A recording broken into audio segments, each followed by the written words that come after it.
Angela is adopted. So? So, prior to giving up her baby, the birth mother would have been given background on the Cantellas, specifically their ability to support the child. Knowledge of their finances. Really, Kate? We're gonna waste time on the insights of Nancy Drew here. Is that supposed to be an insult? Because Nancy Drew solved every case. Hello. Hi there, how are you? I'm pretty good. Are you ready to talk about some books? I think we are. I Yay! am. Yeah, all right. So, this is a book that we agreed that we were going to talk about last episode. And what is it? Well, this one is a Nancy Drew book called The Hidden Staircase. It's by Carolyn Keene, and it's under 200 pages. So we're going to definitely spoil the hell out of it. So if you haven't read it yet, you can pause this podcast and you can probably read it pretty quickly. Yeah, if you're not a 10-year-old girl, I think you probably read it by now. Yeah. Me or a 10-year-old girl. So there's going to be lots of spoilers and, as always, lots of swearing. That part's me. I'm the one who's doing all the swearing, just, FYI. Okay. I wanted to mention something about the last episode, which was the Pinkwater book, which is that Daniel Pinkwater actually has his own podcast called the Pinkwater Podcast. So if you're interested in hearing more of his stories or whatever, you can check that out. And I do recommend it. If I know that I ended up being a bigger fan of young adult novel than you were, but well, that's okay. I might check it out anyway, just because, it's not that I didn't like it. It's just that it was a weird one. Yeah. But yeah, I have things to say about this book. All right. Nobody's business. I feel like I should have read Nancy Drew books when I was younger. Mm-hmm. Oh, something's going down. Yeah, I've been caught by Nancy Drew. Uh-oh. Because she's such an excellent sleuth. She is. Except maybe not. Well, so, yep. Yeah, so I feel like, okay, so a little about me. I love the Nancy Drew video games. I love them. I think they're fantastic. They're made by a company called Her Interactive, and they're fun and they're interesting and they're not easy. And I like that. And I like that there's, a wide variety of mysteries which you, as Nancy Drew, get to solve. So I was assuming that the source material would be equally challenging, where there would be a good mystery that one would, get to solve along with Nancy. You pretty much know who the villain is in the first 2 pages. You immediately know who the villain is. And I was, thinking, why isn't Nancy picking up on this shit? Like, why do I know what's going on? And Nancy's too busy friggin' dancing a minuet. Yeah, well, the, it's important character development. I don't know. Maybe? I'm not sure. But it really bothered me that, ace detective Nancy Drew isn't picking up what they're laying down. When the villain literally knocks on your front door, maybe just follow up on that shit. Well, she is very good at interrogating people. I think she's very good at charming people, which is different. Okay. Because she's just like, oh, hi, I'm Nancy Drew. Would you like to spill your guts to me? Mm-hmm. And they're like, why, yes, I would. Yeah, I made notes of how many times that happened. I think it happened at least 4 times. And even in the book, it says that people are surprised at how quickly. Nancy is surprised that people are actually confessing all this criminal activity to her. As well they might. Yeah. Because, it's always a good idea to confess your criminal activity to an 18-year-old girl. Yeah, 18. I guess later on they changed that to 16. She was 18 in this, wasn't she? Oh, yeah, she was. Okay. But I think they've either redone the books or written new ones as the years have gone on. Yeah. And I think eventually I think Wikipedia told me this, that eventually she was made a little younger. Yeah, because she's 16 in the video games. Old enough to drive, but not old enough to get into trouble. What were you like as a 16-year-old, Carrie? Old enough to drive, not old enough to get into any trouble whatsoever. Right. None. Yeah. Yeah, no, I was definitely struck by that. And I guess, I mean, when I never read Nancy Drew growing up. I read, like, my series of young criminal investigators was the Three Investigators series. Okay. Which featured Jupiter Jones, who was he described himself as portly, and he wore glasses, and he used long words. I love this guy already. He was a little bit insufferable. Yep. So I was like, this is my guy. Mine was Encyclopedia Brown. Oh, yeah. I loved Encyclopedia Brown. Mm-hmm. But Nancy Drew, I never read. And reading this book, I realized that I probably would have hated them. I would have hated them as a kid. Oh, yeah? I think because, I was always reading so far beyond, like, what my own age group was reading.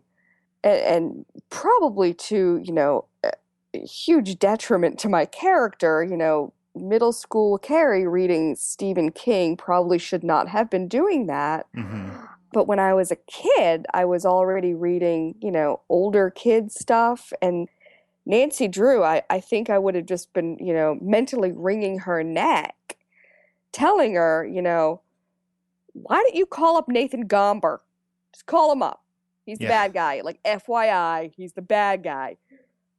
The book is called The Hidden Staircase. Guess what? You're going to find a friggin' hidden staircase. Well, Just she does look friggin' looking. She does look for it quite a lot. I would say that's what most of the book is looking for the hidden passageway, which she knows exists. And I'm just like, girl, you're not thinking like to look in the other mansion like a long time ago. You're saying, oh, well, it's abandoned. There's nobody living in there. And I'm thinking, well, obviously there's a passageway between the two friggin' buildings because they're built by brothers. And they wanted to, I don't know, have brother love underground. Yeah. Yeah, like you do. I think that's the backstory in this book for 10-year-olds. I think so. I mean, they have a dungeon. Of course, that's where the brother love is gonna happen. Yeah. Yeah, no, I agree. They and then they go to the real estate agent who says that they can't go, but then later changes his mind for no apparent reason whatsoever. It's like, oh, here's a key. I can't legally give you this key, but here you go. I think they're like, well, we're at about 160 pages. We got to wrap this thing up. People are losing interest. Let's go. Yeah. So I guess this book was originally published in 1930 and then revised in 1959, which is, I think, the version we both read. Yes, which I was actually worried that we read different versions. Well, I was kind of hoping we had. Because I thought that would have been interesting to compare, but you can't seem to find the 1930 edition. I'm sure it's in somebody's attic or they're behind the hidden staircase or something. I don't know. And then there's also a movie version, and it seems like the two books and the movie all have kind of different plots. Fantastic. Yeah, so I don't know. I just found the movie summary. Ooh, do tell. So the movie came out in 1939. Okay, so it's based more on the original? Well, this is what the summary is. Nancy helps two aging spinsters fulfill the Byzantine provisions of their father's will, but the murder of their chauffeur complicates matters. Not even close. Yeah. 3 completely different stories. Mm-hmm. I love it. You mentioned last time that you had heard that the early books were not necessarily very politically correct, shall we say? They were not. I found a couple of parts where I was like, I don't know if you can say that. Examples? Well, at one point, this struck me, and I don't know why, but she mentioned that the man in the hospital couldn't possibly be your dad because he was a Chinese. Yeah, I made a note of that. I was like, oh. I like that because, you're this young detective and you're looking for your dad. So, okay. But nonetheless, like finding out that there's a Chinese person in, I don't know where the hell this takes place, wherever this is. Either. I wanted to say like maybe Illinois. So you call up the hospital and find out that there's been a Chinese guy there who's been unconscious. Like, I would want more information. I suppose it would be none of my business. Hopefully his family is around, But still. So what else did you notice? Oh, I didn't really notice a whole lot. Because I know in some of the earlier books how her best friends were described. You know, one of them was always the fat one. Yeah. And I think later on she just became the pretty one, or the one with the good personality. Because there's George and Bess. Right. And Dirk Jackson. Who the hell is Dirk Jackson? This is the note I have from page 16.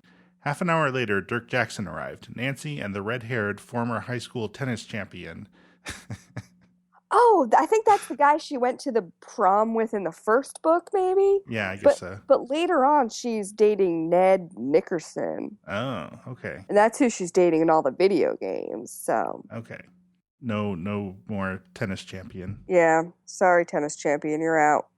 And there's a lot that was talked about in this book that just never really mattered.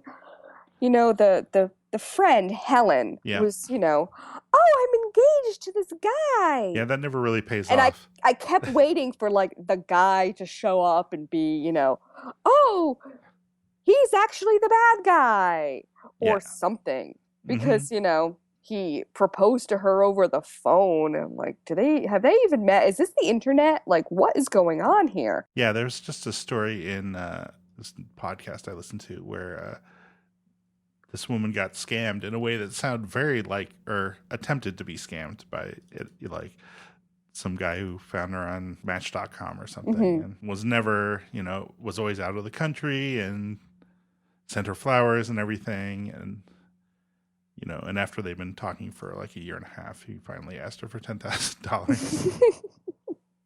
So maybe that happens in a future book where maybe Helen finally gets scammed. But I kept waiting because, you know, it kept showing up like, oh, I can't, you know, fall into this hole and die because, you know, what will my fiance think? Yeah. Like, I don't know, maybe he's a murderer. Fingers crossed. So, did you think it was pretty fortunate that the bad guys had such distinctive physical appearances? A missing tooth and a crinkly ear? Yeah.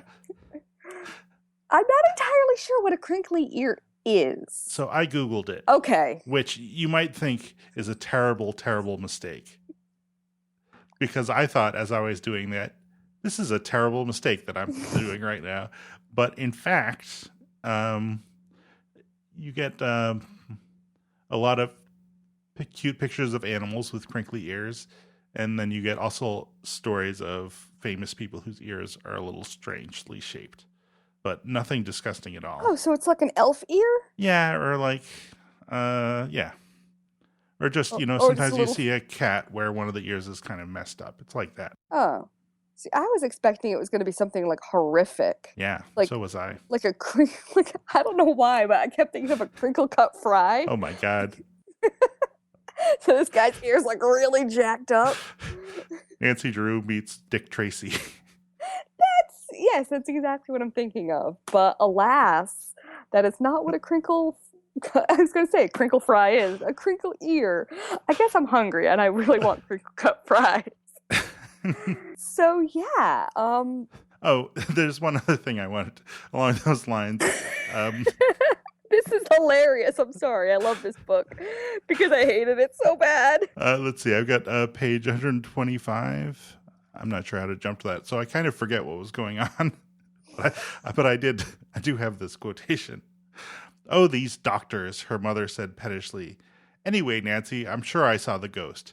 Now you just look for a man who hasn't shaved in goodness knows how long and has an ugly face and kind of longish hair. So every hipster ever. Pretty much. Put it out, an APB on that guy.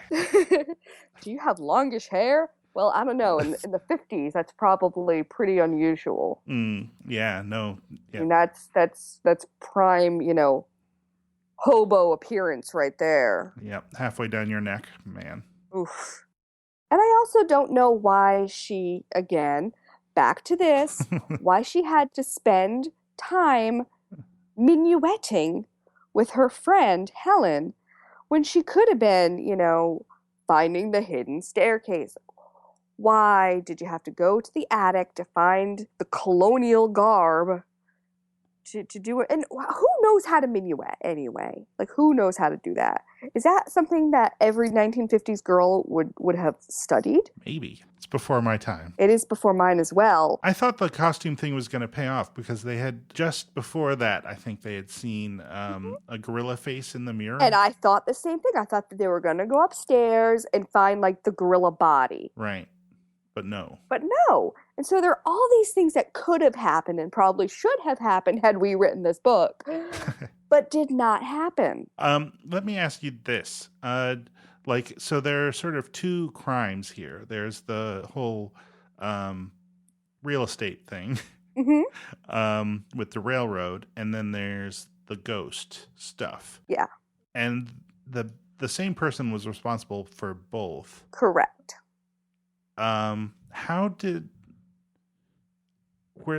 Was there any good reason for them to be connected? I don't think there was. There was really no point to connecting them other than, let's drag the story out a little bit.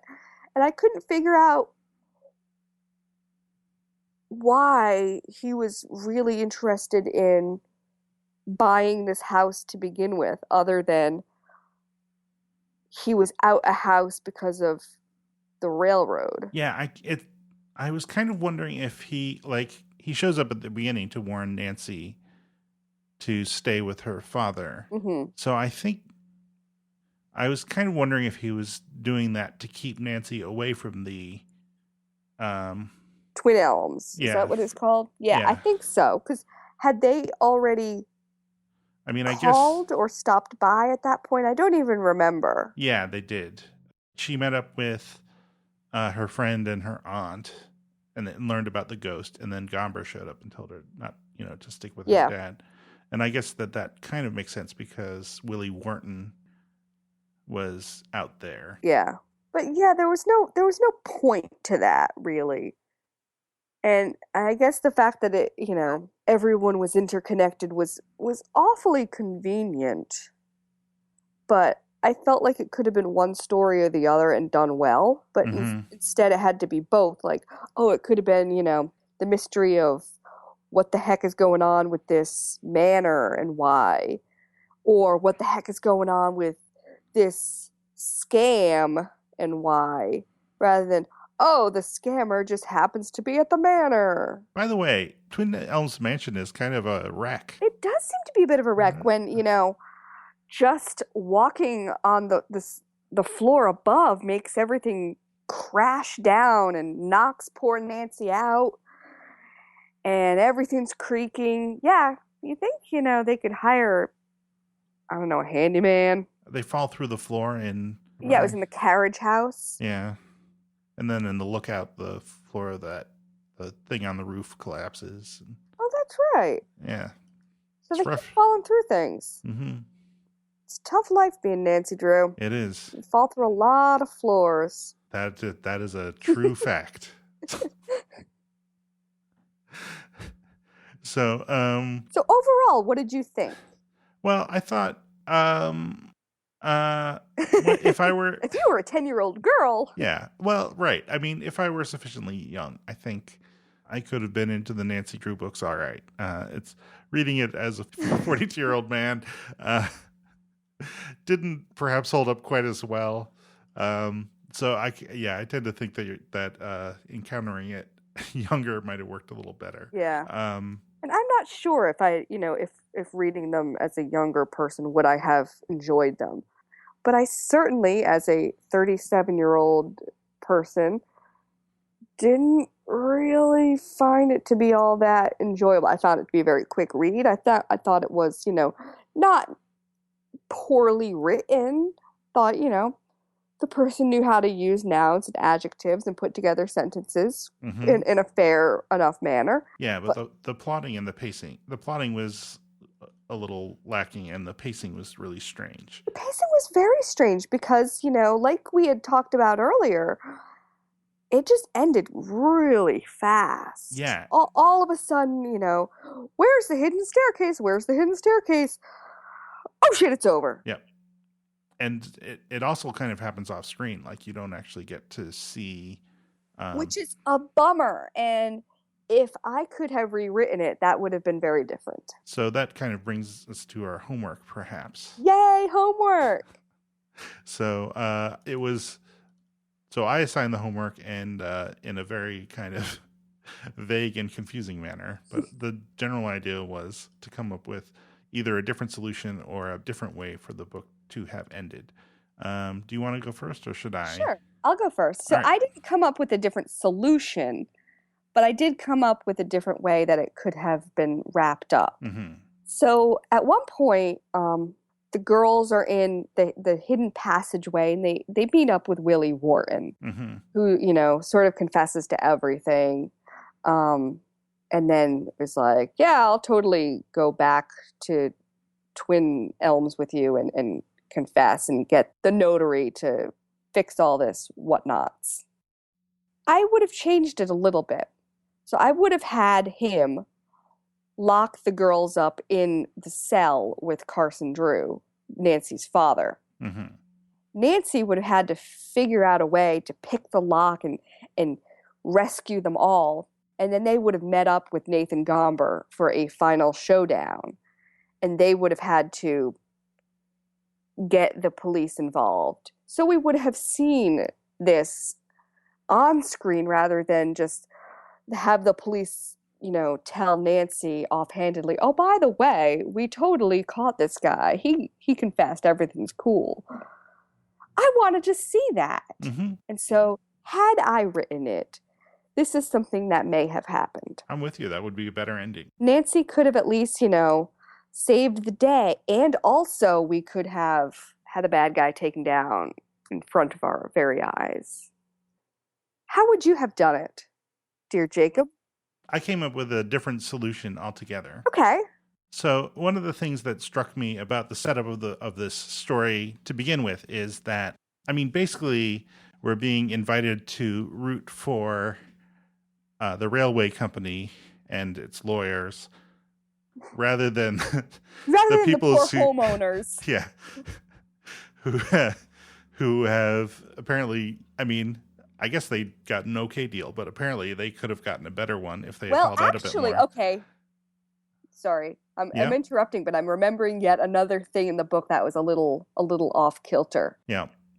They mentioned that the people felt that they were gypped. Oh yeah, you don't say that anymore. And you do not say that.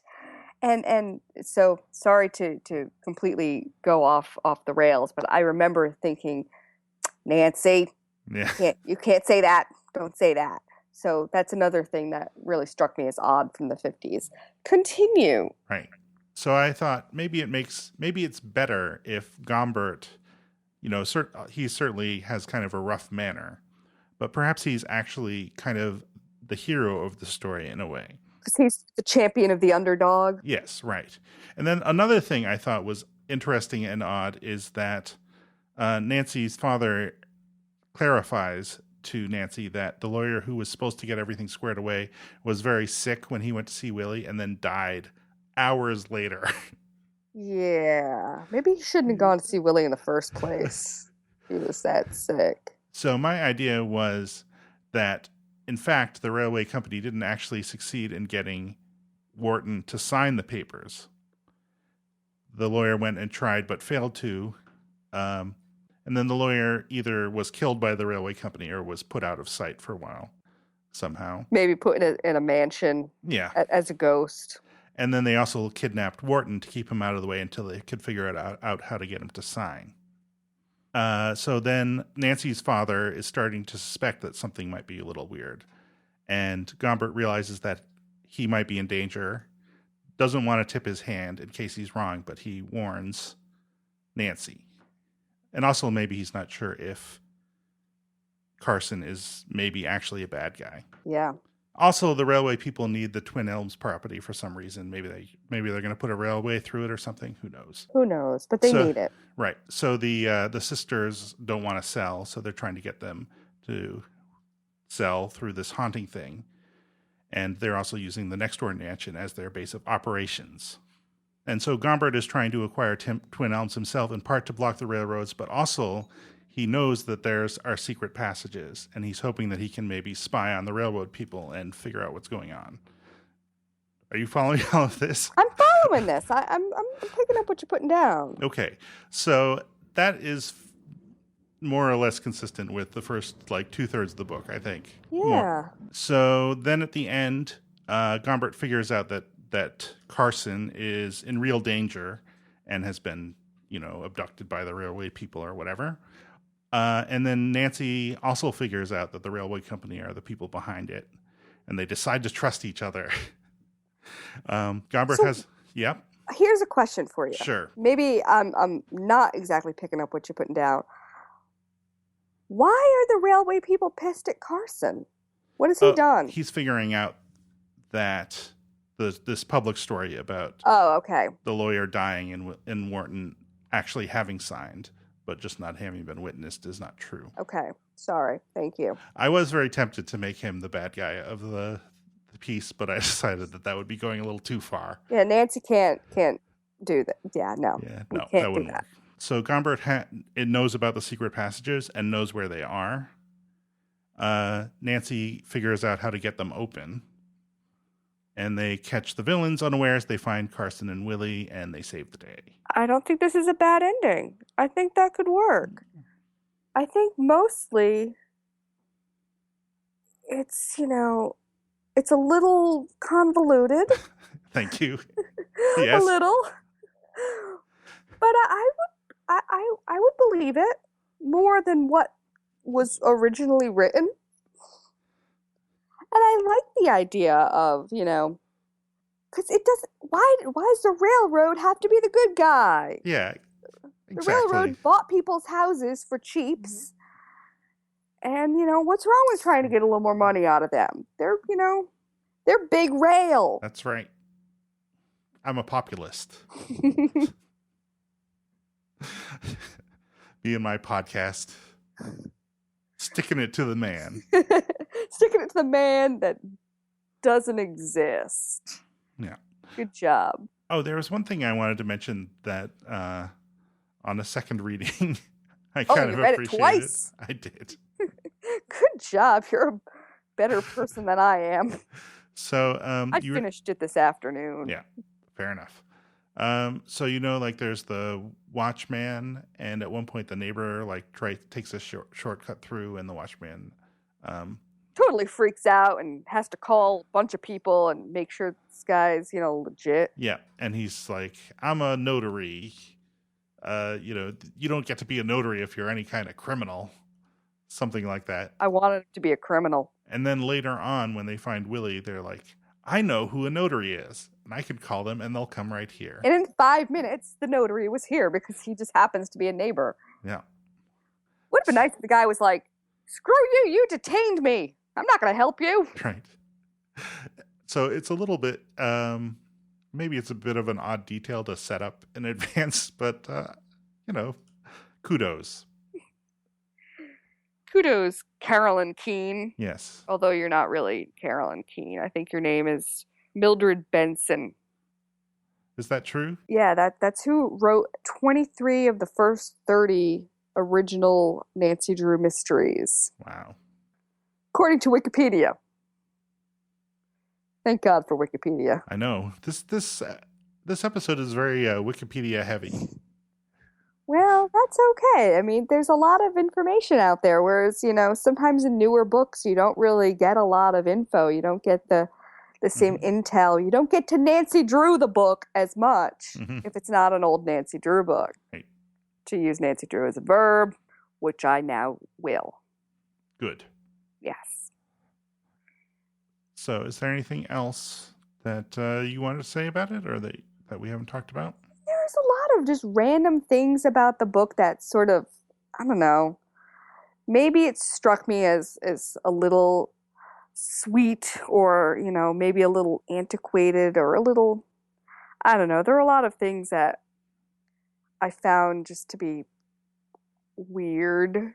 Okay, give me your favorite two. Okay, the fact that the house had a listening station to begin with, Oh yeah, that was weird. that was weird. So they could spy on the on the servants. Yeah, so they could spy on the servants. Like, why do you need to spy on the servants? First of all, like, what the hell is wrong with you where you don't trust your servants that much that you have to have a listening station? They find an unfinished letter written in 1785. Yes, they did. And the note says, "My honorable friend Benjamin, the disloyalty of 2 of my servants has just come to my attention. I am afraid they plan to harm the cause of the colonies."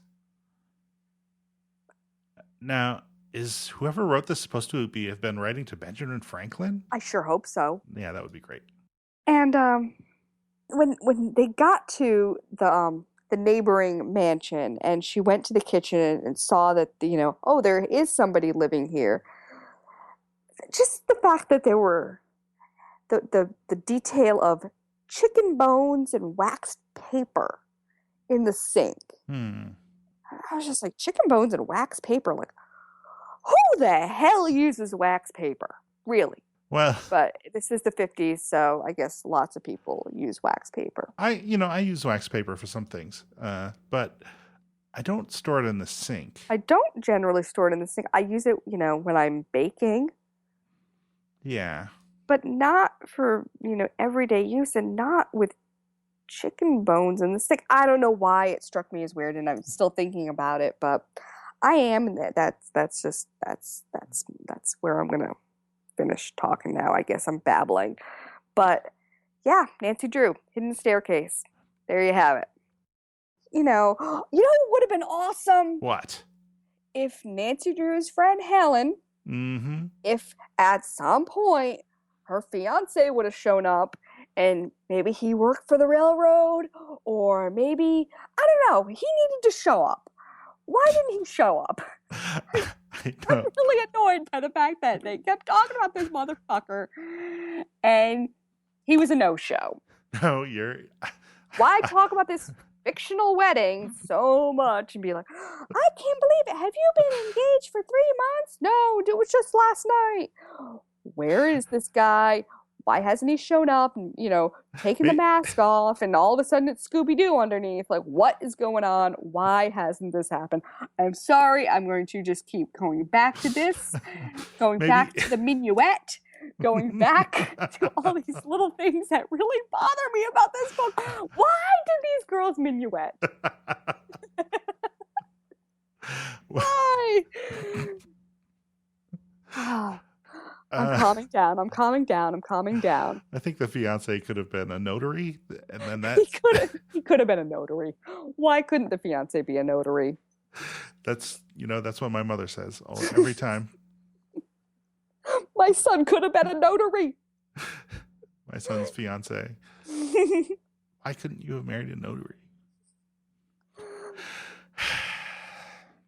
Girls can't be notaries. That would mean they have jobs.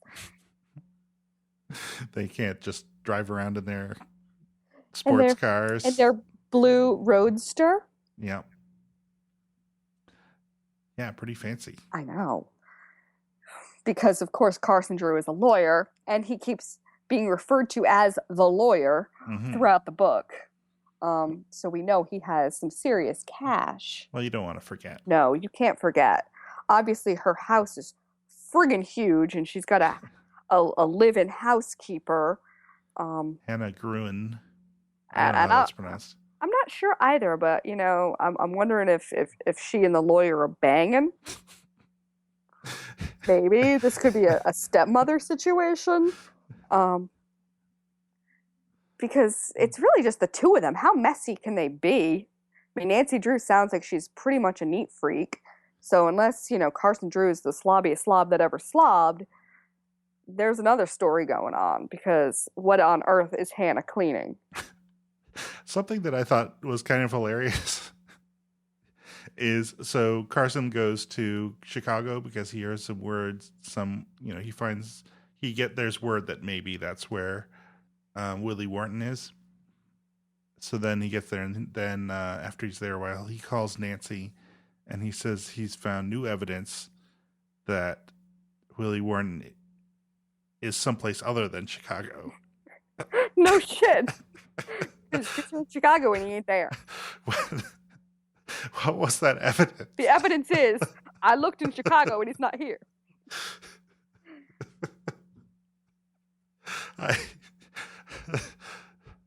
Word is that Willie Wharton is someplace else. He's not in my living room. Therefore, he is somewhere not in my living room. I don't know why I thought that was so funny. New evidence. Okay. All right. So let's see. So let's talk about our next book, which is one that you recommended to me, Carrie. It's Unwind. It's a book by Neil Shusterman.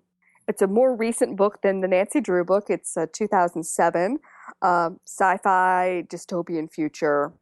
Kind of excited. You described it to me as kind of creepy. Kind of creepy. Yeah, I really like the creepiness of it. I've actually found myself reading a lot of creepy YA lately. You know, ghosts, dystopian future, you know, actual ghosts rather than, you know, Nancy Drew ghosts. And this book really sort of struck me as one of the creepier books. Mm-hmm. And so I'm excited. Yeah. And I read this on your recommendation and I liked it a lot. It was one of those ones where I started reading it and then it was like 3 a.m. and I had finished reading it. That's exactly what happened to me too. So I think this will be a fun one to talk about. Yep. And we might even have a special guest with us. That's the plan. So we just need to get said special guest involved. And hopefully it's going to be a threesome next time rather than a twosome. Yeah. I can't really think of any particular homework that we would assign. Not about this one. Yeah. So this will be you've got a week or month or however long it is off, listeners. And so do we. But yeah, that'll be a lot of fun to talk about. I'm looking forward to it. Let's see. Any other business we need to talk about? I guess we should thank Shaenon Garrity for designing the excellent icon for the podcast. It's amazing. Thank you so much. Yeah. Yeah, it was a lot of fun. Like, my process is always, I've commissioned her to design a few things for me. And the process is always like, I make the request and then she asks me if I have anything in mind. And then I'm like, not really, but here's maybe some things. And then she sends me some ideas. And it's always the one that is the least like the things that I described that are the best ones. So, yeah, she just does great stuff. And if anyone out there needs something designed, you could do worse. It's absolutely true. I think everything that she's done for you has been amazing. And this icon is no different. So I guess that's it. And so we'll talk to you next time about Unwind by Neil Shusterman. Yay! Yay. Give me a call when you get back. Hey there.